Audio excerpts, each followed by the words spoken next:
Good morning, the news at dawn. The headlines. INEC closes the fence of the July 16th victory of Governor Ademola Adeleke. Osun House of Assembly constitutes ad hoc committee on state debt profile. 3 modular refineries to produce petrol next year. President Putin exonerates Russia of Ukraine war. The Independent National Electoral Commission (INEC) has launched its defense of the July 16 victory of Governor Ademola Adeleke, positing that overvoting can only be proven through comparison of server secondary data with primary data in the BVAS machine.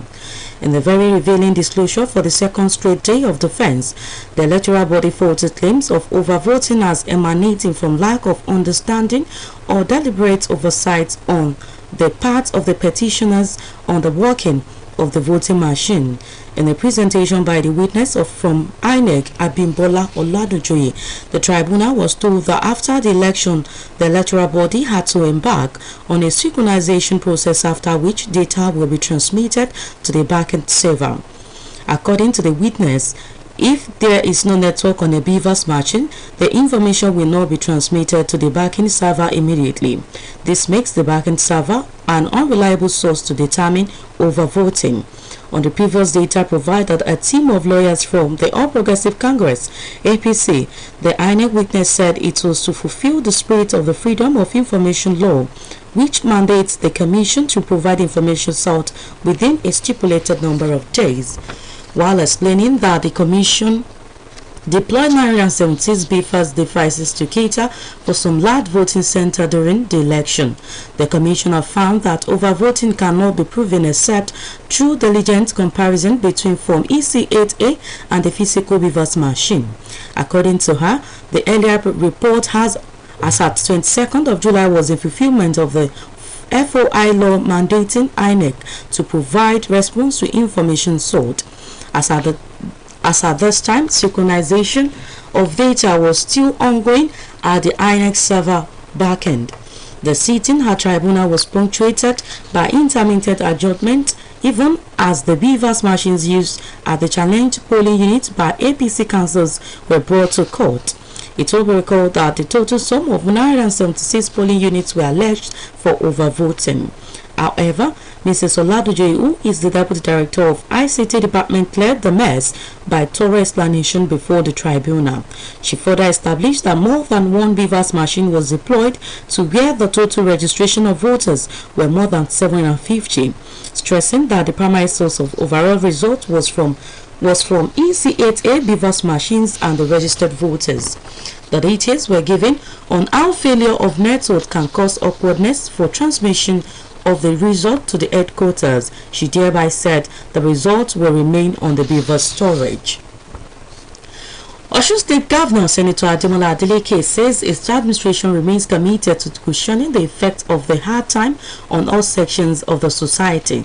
This is as he set up a committee for a non-partisan distribution of rice for all the indigents and residents of the state, saying beneficiaries must cover all sectors of the state.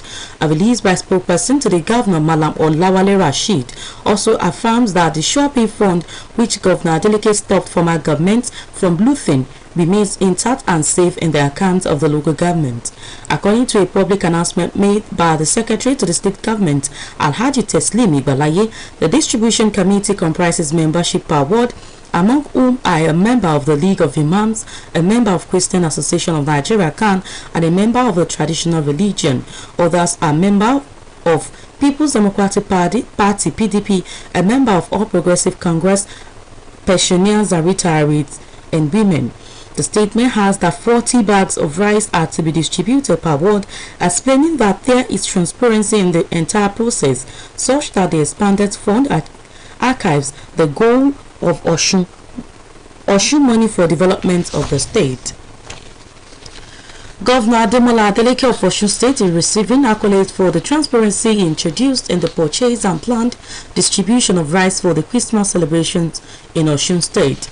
The state chapter of the People's Democratic Party (PDP) in the statement by State Caretaker Chairman Dr. Adekunle Akindele commended the governor for securing the purchase at a lower rate compared to what obtained under the former government and for ensuring purchase from factory and market women sources.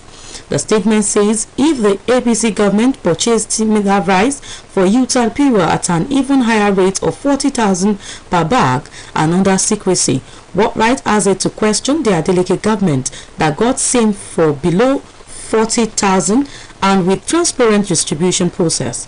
Despite clear clarification that the funding for the purchase date did not emanate from Shopee Fund, which is still intact, the APC is obsessed with fake news simply because Governor Adeleke stopped the former government from looting the fund. The Shopee money is very much intact, as the governor continues to receive accolades from the public on his handling of the rice distribution project. The PDP once again thanked the governor Adeleke for breaking new grants and for setting Osun State on the path of sustainable development and good governance. In the spirit of the UTA, the All Progressive Congress APC has begun the nationwide distribution of bags of rice to its women supporters. APC's national women leader, Betta Edu, who flagged off the distribution at the party's national secretariat in Abuja, said it is in appreciation of their commitment to the cause of the party in the outgoing year. She told reporters that the gesture was to appreciate women who stood back and continue to support the ruling party ahead of the 2023 general elections, but denied that it was a form of vote buying or voter inducement. The Labour Party has endorsed the resignation of its campaign director general Dr. Doyin Okupe from the party. Peter Obi, presidential candidate of the party, disclosed this in a letter addressed to Dr. Okupe in Abuja, while acknowledging that he received his resignation letter. It will be recalled that Okupe had on Tuesday announced that he was quitting as the DG campaign organization of Labour Party, following a judgment of the Federal High Court that convicted him of violating the Money Laundering Act. The Speaker of Osun State House of Assembly, Honorable Timothy Oweye, has constituted a man ad hoc committee to unravel the validity and authenticity of the state debt profile. Honorable Weye noted that the committee became imperative against the backdrop of series of reactions that has in the last couple of days trailing the pronouncement of Governor Ademola Adeleke over the state debt profile. In the course of the plenary, the Speaker announced the chairman, co-chairman and members of the committee, including Honorable Timothy Oweye as the chairman, the Chairman's Committee on Public Accounts, Honorable Gbenga Abidemi as the co-chairman 1, and Chairman House Committee on Finance and Appropriation, Honorable Adebayo Olodo as co-chairman 2. Other members are Honorables Kofoworola Adewumi, Tudi Olatuji Michael Adetoya, Babatunde Ibirogba, Lateef Jayeola, Babatunde Komolafe and Adiru Abefe, while Clerk of the House, Mr. Simeon Amuson, is the Secretary of the committee. The Speaker, Honorable Timothy Oweye, stressed that the House has the constitution power to conduct such investigation in order to beam searchlight into the matter, citing Section 129 of the Constitution to support the action taken by the House. He reiterated the importance of setting records straight, most especially in the face of quoting non-harmonized figures with discrepancies, so the narrative of the prospective investors will not be manipulated. The Nigeria Content Development Monitoring Board, NCDMB, has assured Nigerians that 3 new modular refineries will produce petrol next year. NCDMB General Manager Corporate Communications and Zonal Coordination, Dr. Gina gave the assurance at a 2-day Nigerian Content Capacity Building Workshop in Abuja. While Vice Chairman Oshibajo was appealing to Nigerians about the need to stop illegal refineries, the NCDMB was partnering with indigenous investors to develop modular refineries to address the problem, fuel scarcity and increase in pump price of PMS. This is the news outdone coming to you from Osun State Broadcasting Corporation for Southwest Nigeria. Now our news message. Honesty is the best policy. Train your child to be honest. The Department of State Service, DSS, says it has arrested 2 suspects over the attack of INEC offices in Imo State. The State Director, Mr. Wilkos Indaminabo, disclosed that the agency has dislodged camps at Osu from where the hoodlums launched attack.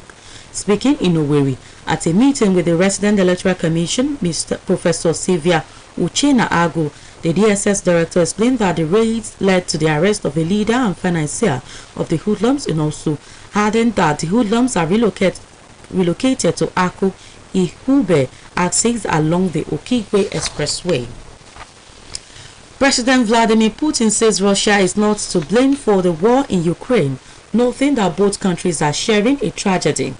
During a televised address with senior military officials, the Russian president said he continued to see Ukraine as a brotherly nation. He claimed the conflict was the result of the policy of third countries and not down to Russian policy. The theory, which implies Western expansion in the cause, has been repeatedly dismissed outside Russia. President Putin claimed the West had brainwashed post-Soviet republics, starting with Ukraine. During the address, military officials vowed to continue the so-called special military operation into 2023. Just as President Putin added, there was no limit to the amount of money Russia was willing to spend. To end the news, are done here again are the major points. The Nigerian Content Development Monitoring Board (NCDMB) has assured Nigerians that the 3 new modular refineries will produce petrol next year. The Speaker of Osun State House of Assembly, Honorable Timothy Oweye, has constituted a 10-man ad hoc committee to unravel the validity and authenticity of the state debt profile and closes the defense of the July 16 victory of Governor Ademola Adeleke. Police have arrested a lawyer, Patrick Etu, over the death of her lover, John Bosco Onwuzurike, in Lagos.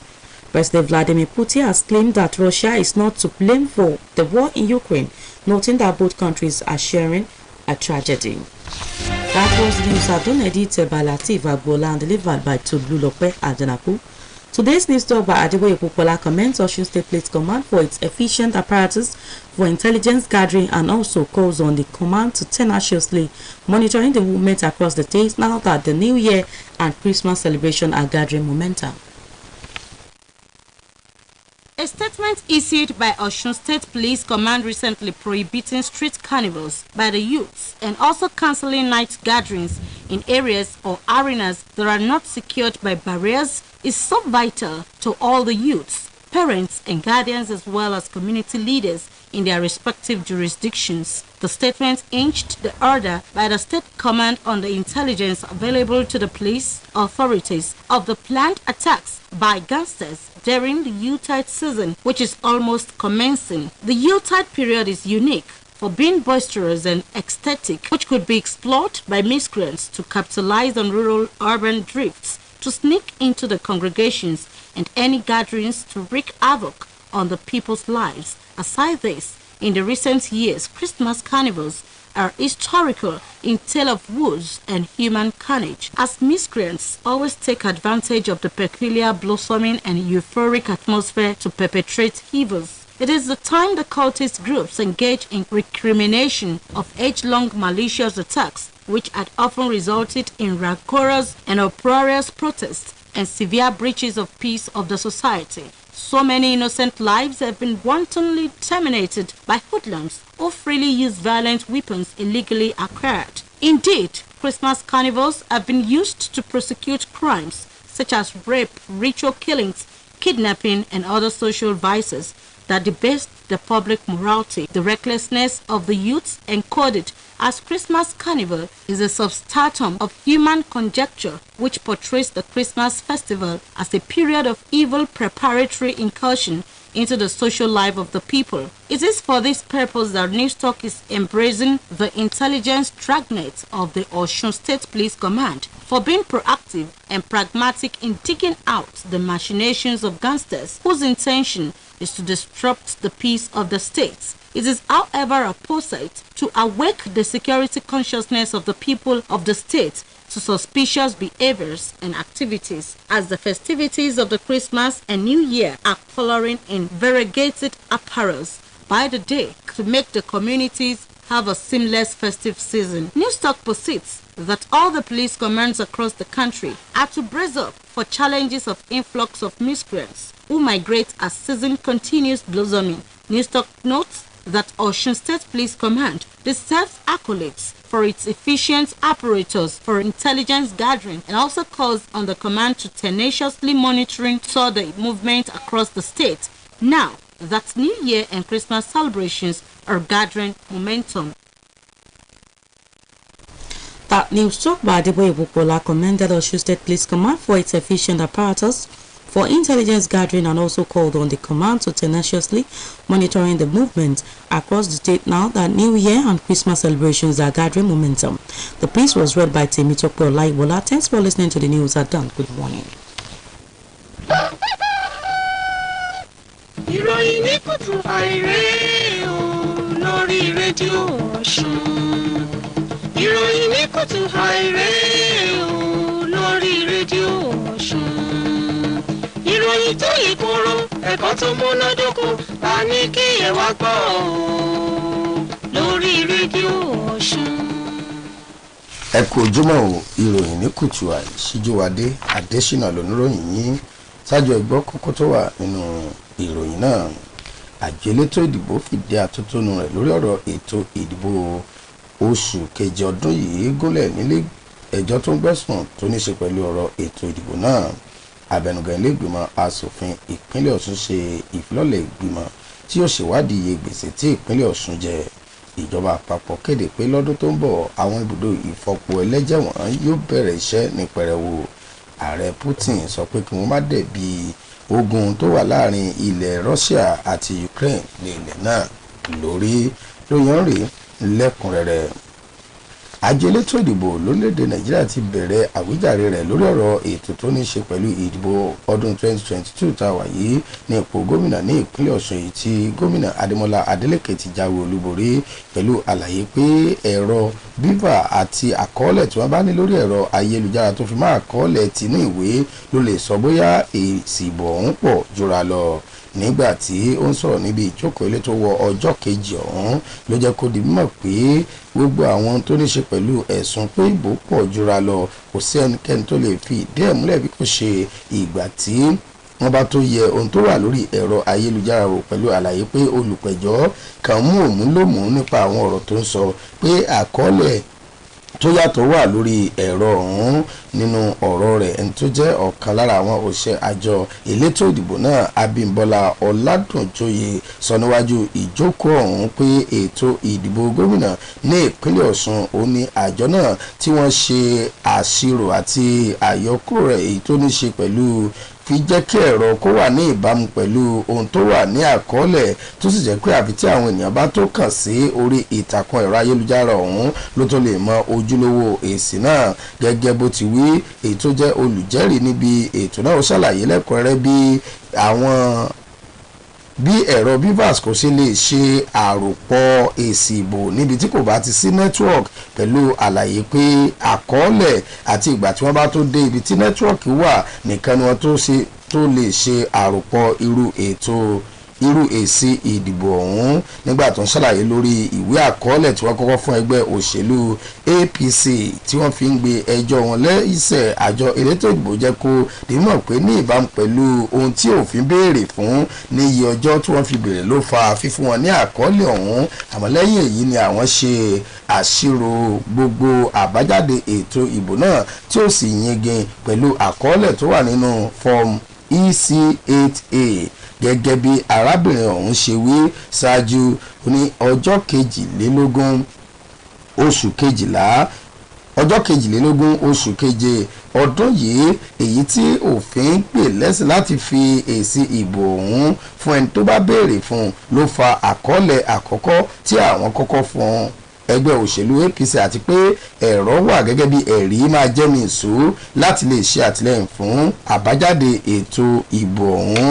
Ìjókòó ìgbìmọ̀ tó ń gbẹ́sùn tó sọ lásìkò ètò ìdìbò náà wọ́n kọ́kọ́ dánu dúró díẹ̀ láti lè fi àyè wo àwọn ẹ̀rọ èyí tí wọ́n kó wá sí ilé ẹjọ́ gẹ́gẹ́ bí ọ̀nà láti jẹ́ ẹ̀rí gbàǹjẹ́ fún àjọ INEC. ẹ ó rántí pé ó dín díẹ̀ ní 1000 ibùdó ìdìbò òun ni ẹnu ń kùn lórí àwọn èsì tó wà ń bẹ̀. àmọ́sá arábìnrin Ọládùnjoyè ṣàlàyé ẹ̀ lẹ́kùnrẹ́rẹ́ wípé kò sí àyínnìkẹ́ àbí àyínnìpadà lórí èsì ìbò tí àjọ elétò ìdìbò ọ̀hún kéde nítorí pé àkọọ́lẹ̀ wọn ó pé gẹ́rẹ́gẹ́rẹ́ àti pé ní gbogbo àwọn ibùdó ìdìbò tí àwọn èrò tí ó dìbò ń bẹ̀ bá ti lè lé ní ọ̀tàlélẹ́ẹ̀ẹ́dẹ́gbẹ̀rin ó dín mẹ́wàá ni àwọn ń kó ẹ̀rọ ọ̀hún méjì lọ tó sì jẹ́ pé àwọn nílò láti lo àkọọ́lẹ̀ ti inú ìwé àti èyí tí ẹ̀rọ ọ̀hún bá mú wá láti lè ṣe àdáyanrí èsì ìbò ọ̀hún. wáyé o gómìnà ìpínlẹ̀ Ọ̀ṣun sẹ́nitọ̀ Adémọ́lá Adélékè ti sọ pé ìṣèjọba yóò túbọ̀ mú ọ̀rọ̀ tó ní ṣe pẹ̀lú ìdẹ̀rùn àwọn aráàlú lọ́kùnkúndùn pẹ̀lú àlàyé pé ìgbìmọ̀ tí ò ní ẹja ń bá kànrin ní láti pín ìrẹsì ọdún fún àwọn ènìyàn ìpínlẹ̀ Ọ̀ṣun lápapọ̀ ó ti wà níkàlẹ̀ yìí tí pínpín oúnjẹ ọ̀hún yóò sì kan tẹrú tọmọ. àtẹ̀jáde láti ọwọ́ agbẹnusọ rẹ̀ Malam Ọláwálé Rasheed ló ti jẹyọ pé mímíkan mi owó oṣù ọpí èyí tó wà ní àsùnwọ̀n ìjọba ìbílẹ̀ tí ìjọba àná fẹ́ lù ní pọ́npọ́ gẹ́gẹ́ bó ti wí nínú ọ̀rọ̀ tí akọ̀wé ìjọba ìpínlẹ̀ Ọ̀ṣun Alhaji Teslim Ìgbàláyé sọ pé pípín ìrẹsì ọ̀hún òun ní àwọn ọmọ ìgbìmọ̀ rẹ̀ yóò wá láti wọ́ọ̀dù kọ̀ọ̀kan àti àwọn aṣojú àwọn àgbáríjọpọ̀ àwọn ìmáàmù àti ọmọlẹ́yìn Kristi tó fi mọ́ àwọn ẹlẹ́sìn àbáláyé bẹ́ẹ̀ ni wọ́n ní aṣojú láti inú ẹgbẹ́ òṣèlú PDP àti APC tó fi mọ́ ẹni tí ó ṣojú àwọn òṣìṣẹ́fẹ̀yìntì àti àwọn obìnrin nídìí ọ̀rọ̀ ọ̀hún. ó fi kún pé 40 báàgì ìrẹsì ni wọ́n pín fún wọ́ọ̀dù kọ̀ọ̀kan pẹ̀lú àlàyé pé ìjọba tó wà lóde yìí yóò mú ọ̀rọ̀ àkóyawọ́ lọ́kùnkúndùn. ní báyìí gómìnà Adémọ́lá Adélékè ti bẹ̀rẹ̀ sí ní gboríyìn lórí ìgbésẹ̀ àti pín oúnjẹ ọdún fún àwọn ènìyàn lásìkò ọdún kérésì jákèjádò ìpínlẹ̀ Ọ̀ṣun. nínú àtẹ̀jáde látọwọ́ alága ẹgbẹ́ òṣèlú PDP ọ̀mọ̀wé Adékúnlé Akíndélé ṣàlàyé ẹ̀lẹ́kùnrẹ́rẹ́ pé èyí ṣe àfihàn gómìnà Adémọ́lá Adélékè gẹ́gẹ́ bí ọ̀rẹ́ aráàlú pẹ̀lú àfikún pé owó tí wọ́n ra ìrẹsì ọ̀hún ó ní kò tó owó tí ìjọba àná máa ń gbé jáde fúnrú ètò bẹ́ẹ̀ èyí tí ó sì jẹ́ pé ọwọ́ àwọn ìyálọ́jà láwọn ìpínlẹ̀ Ọ̀ṣun àti àwọn iléeṣẹ́ tó pèsè ìrẹsì ní ìpínlẹ̀ yìí ní ìjọba Adélékè ti ra ìrẹsì ọ̀hún. ó fi kún pé tó bá yẹ pé ẹgbẹ́ òṣèlú APC ní bòńkẹ́lẹ́ ni wọ́n máa ń ṣe irú ètò bẹ́ẹ̀ tó sì tún jẹ́ pé owó gègé ni wọ́n yóò gbélé dípò bí ìjọba Adélékè ṣe dín owó ọ̀hún kù. báyìí ó jẹ́ kó di mímọ̀ nínú àtẹ̀jáde ọ̀hún pé kò sí ohunkóhun tó ṣe owó oṣù ọpí tó wà lásùnwọ̀n ìjọba ìbílẹ̀ jákèjádò ìpínlẹ̀ yìí pèsè ní ẹgbẹ́ òṣèlú APC kan mú òmúlòmú nínú àwọn ọ̀rọ̀ tí wọ́n ń gbé jáde.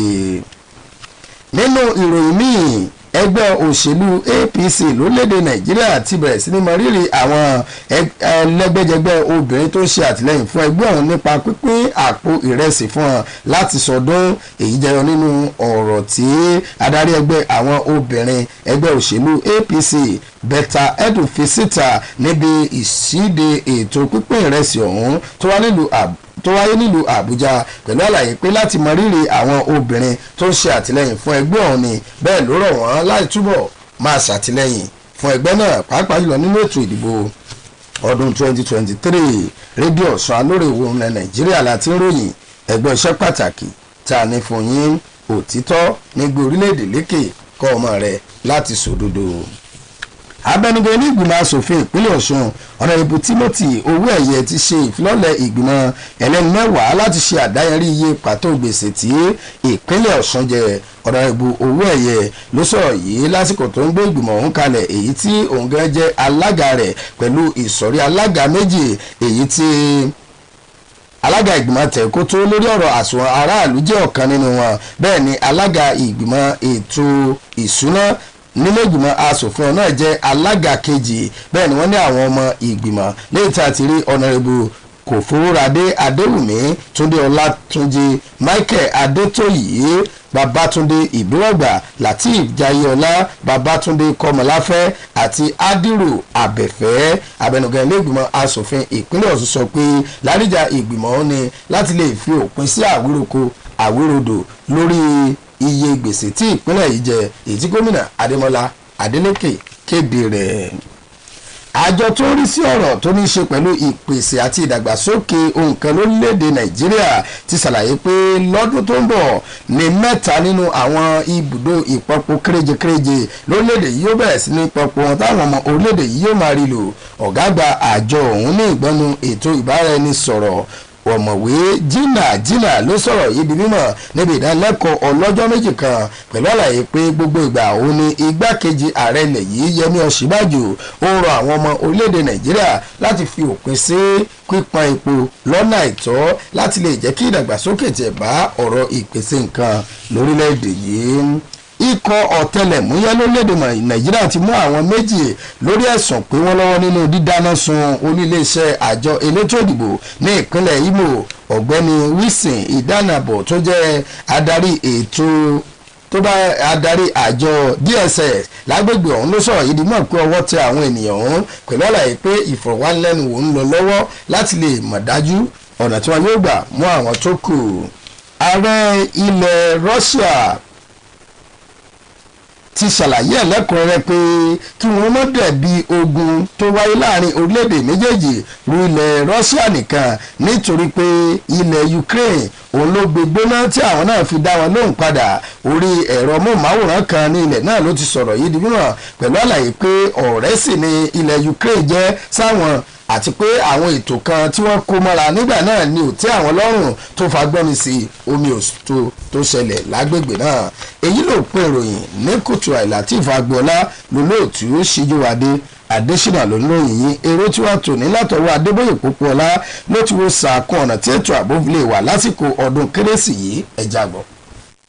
iléeṣẹ́ ọlọ́pàá ìpínlẹ̀ yìí fi léde lẹ́nu lọ́lọ́ yìí pé kò gbọ́dọ̀ sí ìkórajọ tàbí ìpolongo ìpàgọ́ ìta gbangba fáyẹyẹ kánífà ní gbogbo tìbútòrò ìpínlẹ̀ yìí pàápàá jùlọ láwọn àdúgbò tí ò bá sí ètò ààbò tó pé ló yẹ kó jẹ́ ìkìlọ̀ tó pé fáwọn ọ̀dọ́ òbí àti alágbàtọ́ pẹ̀lú àwọn adarí àwùjọ ìpínlẹ̀ yìí. àtijáde ọ̀hún gẹ́gẹ́ bí iléeṣẹ́ ọlọ́pàá ti wí ló dá lórí èròǹgbà àwọn kọ̀rọ̀sí kan tó ta sí iléeṣẹ́ náà létí lórí èròǹgbà àwọn ẹni bíi fípamọ́wé ọ̀hún láti ṣèkọlù sáwọn èèyàn lákòókò ìkórajọ ayẹyẹ ọdún kérésì àti ọdún tuntun tó ń kànlẹ̀kùn. àkókò ọdún kérésì lámọ̀mọ́ ayẹyẹ gbagbadudu níbi tí àwọn ìlú kéréje àtàwọn èèyàn ìgbèríko ti máa ń ṣẹ́rí wálé fún ìkórajọ ayẹyẹ ọlọ́kan òjọ̀kan èyí tí àwọn ẹni ibi náà lè lo irú àǹfààní bẹ́ẹ̀ láti forímù sáàrin wọn ṣiṣẹ́ láabi sí ẹni sẹ́mi àti dúkìá àwọn èèyàn àwùjọ ní sùtá. lẹ́yìn èyí níṣe làwọn ọmọ gànfẹ́ náà tún máa ń lo àkókò ayẹyẹ kánífà nínú ọdún láti dá làásìgbò sílẹ̀ tàbí gbẹ̀san ìwàkiwà tí wọ́n rò wípé ẹnìkan ti hù sí wọn tẹ́lẹ̀. bẹ́ẹ̀ làwọn ọmọ ẹgbẹ́ òkùnkùn náà tún fi àkókò kánífà bójú ṣèkọlù síra wọn gbẹ̀san ìkọlù lára ẹlòmíín èyí tó sábà máa ń yọrí sí làásìgbò ìfẹ̀hónúhàn tí wọn kì í sì bọ̀wọ̀ fún òfin èyí tó ń yọrí sí òfò ẹ̀mí àti dúkìá àwọn èèyàn tí ò mọ́wọ́ mẹsẹ̀ lọ́pọ̀ ìgbà lákòókò ìfagagbága àwọn jàǹdùkú tó ń ṣàfihàn agbára ẹni báláyà kò bọ́ síta ọ̀hún. bákan náà lọ́pọ̀ àwọn olùkópa níbi ayẹyẹ kánífà ìta gbangba náà tún lo àkókò ọ̀hún láti ṣiṣẹ́ láabi ìwà ọ̀daràn bíi fífipábánilòpọ̀ ìjínigbé gbowó tàbí fini ṣètùtù ọ̀la ìlọ́nilọ́wọ́gbà àtàwọn ìwà kò tọ́ míì tó pọ̀ lọ jàrá tó lòdì sí ìbágbépọ̀ àlàáfíà láwùjọ tó sì jẹ́ pé bí ìsọ̀rí àwọn ọ̀dọ́ kan ti máa ń hùwà ta ni ó mú mi lákòókò ayẹyẹ kánífà nínú ọdún ni ọ̀pọ̀ ti ń sọ lórúkọ tí ò bára sọgbà. èyí ló fà á tí èrò tiwa fi gbóríyìn fún ọgbọ́n inú tí iléeṣẹ́ ọlọ́pàá ìpínlẹ̀ yìí ṣàmúlò tó fi gbégbèsè kánmọ́nkíá tí ó pinwọ́ ìwà láabi tí àwọn ọmọ gànfẹ́ tí ò nífẹ̀ẹ́ àlàáfíà ń gbèrò láti dá làásìgbò sílẹ̀ láwùjọ ìpínlẹ̀ yìí tó sì tún ṣe kókó láti pàkíyèsí ipò elétò ààbò ìpínlẹ̀ yìí sáwọn ìgbésẹ̀ àti ìwà kọ̀lọ̀kọ̀lọ̀ tí àwọn ẹni bíi tí pamọ́wẹ̀ tí ò nífẹ̀ẹ́ àlàáfíà nílẹ̀ yìí lè máa gbèrò lákòókò ayẹyẹ ọdún kérésì àtọdún tuntun tó ti wọlé dé náà kí àlàáfíà bá lè rẹ́sẹ̀ wálẹ̀ ní gbogbo àkókò náà. tèrò tí wàá sì tún rọ gbogbo iléeṣẹ́ ọlọ́pàá tó wà ní tìbútòrò orílẹ̀-èdè yìí láti ṣàwòkọ́ṣe ìpínlẹ̀ yìí gbáradì kojú gbogbo ìpèníjà tó lè fẹ́ súyọ látọwọ́ àwọn jàǹdùkú tó lè ti máa kórajọ fún iṣẹ́ láabi náà lọ́nà kan tàbí òmíì ní àkókò pọ̀pọ̀sìn ọdún yìí.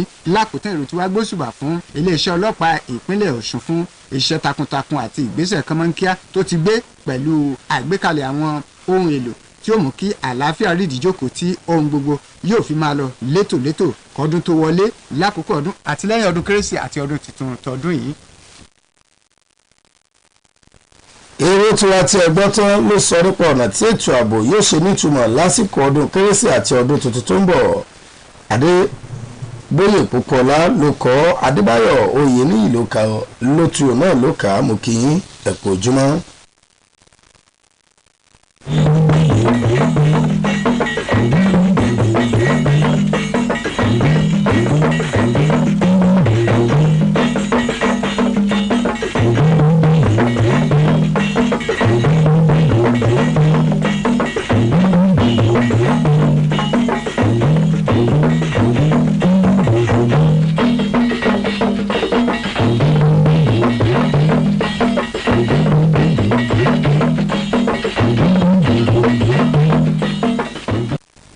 ọ̀kan ṣoṣo àjànàkú tí mi gbó kìjikìji 104.5.